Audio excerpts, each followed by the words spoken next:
Julia here. So today is going to be a bit of a throwback Thursday, even though all of my videos come out on Thursday, because I'm going to be talking about my very first book. Now, I'm not talking about The Scavenger. I'm talking about way before The Scavenger.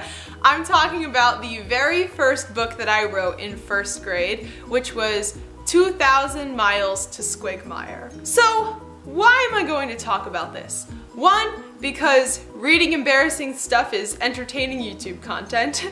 Two, because I haven't read it in a while and I'm kind of interested to see what it looks like. And three, because it's really important to look back over your work and see how far you've come. It can be really easy to get absorbed in what you're doing now and get frustrated with yourself and how your work isn't exactly going in the direction you want, or you're having trouble with a scene or a character. Sometimes it's good to look back and say, you know what?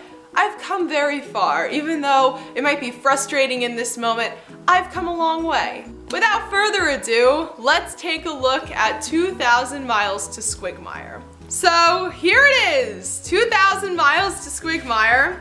It is 11 pages long and like size 14 font. Don't worry, I will not be reading the whole thing to you because it's not great. I went on a kick for a while where I named all of my main characters Samantha because I really liked the name Samantha. My first 4 or 5 books that I wrote all had the main character of Samantha, and I was really tempted to name Catherine in Scavenger Samantha, but I didn't, because if I had Samuel and Samantha, that kind of, it wouldn't have been great having 2 characters with a very similar name. I chose the name Samuel first, and then it didn't work out. But Samuel kind of sounds like Samantha, so there you go. There's our callback to Samantha. So another thing about this story is that I actually had someone who did some art for it, which I know that sounds crazy. My grandparents knew someone who was studying art, and she was starting to build a portfolio for herself, and I thought it'd be cool if this became a picture book when I was like 6. So I thought it'd be cool if I had someone draw the characters. So my grandparents reached out to this woman, and she was kind enough to read my manuscript and draw some of the creatures. So I actually have some pictures for you of what these characters look like. I am like forever grateful that she spent the time to do this, because the book's not great. Book is not great. It was what started everything. So that's why if you read The Scavenger, it's my dedication is to Mama and Padre. Thank you for believing in Squigmire, because if they hadn't supported me and encouraged me through these first stages, then I'm not sure if The Scavenger ever would have happened. So the main character Samantha basically gets transported to this world, Squigmire, every time she touches this magic necklace that she is wearing.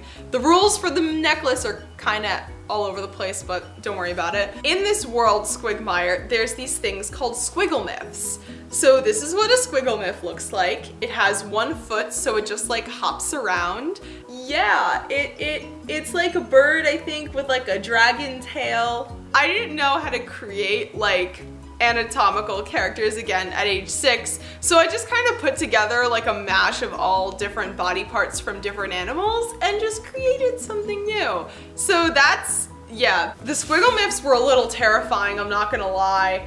You see, even back then I liked scary things. I don't even know how I described them. Squiggle myths are bird-like creatures that have 1 foot, but they act and speak like humans. How convenient. And then the squiggle myths' big enemy were these invisible dragons that my description, wait, let me find my description.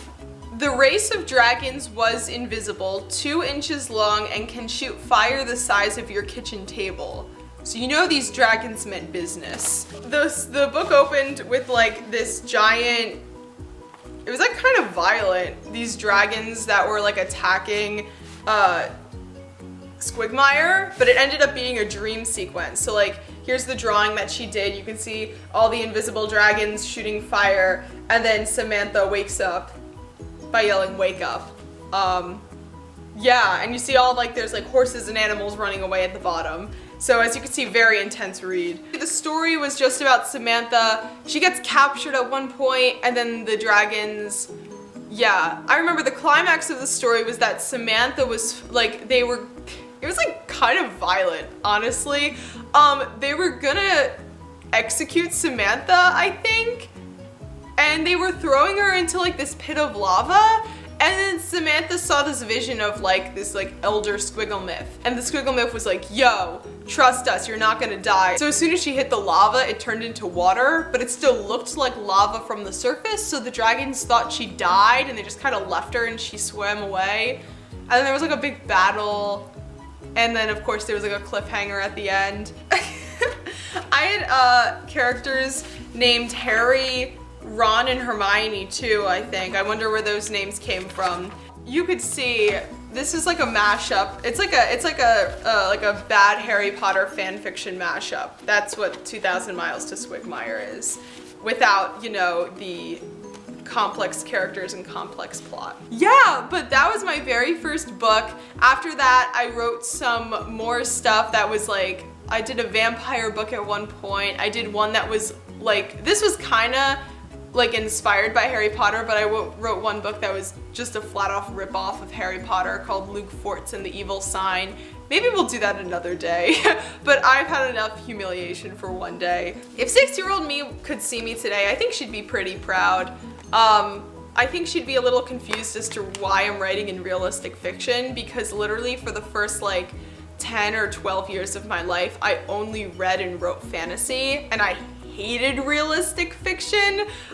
So I think it's pretty surprising. Well, I mean, not surprising, but I think it's pretty funny that my first book was realistic fiction. I've come a long way. So I hope you enjoyed this video. If you have any embarrassing first manuscript stories, feel free to leave them down below. I'd love to hear about them. If you enjoyed this video, let me know if you want to look through another one of my many old manuscripts with me. I have a few more that are actually complete. There's a lot of unfinished ones, but I have a few that are complete, and they're something. So just let me know what you guys want. Just a reminder that my pre-order giveaway for Missing Her is going on, and if you were impressed by the extremely mature and creative writing that you witnessed here today, feel free to pre-order Missing Her. I feel like I've improved some in the 12 years that have passed since Squigmire to now. So definitely check it out, and make sure that if you do pre-order it, fill out the Google form so you can be entered into the giveaway. Thank you for stopping by.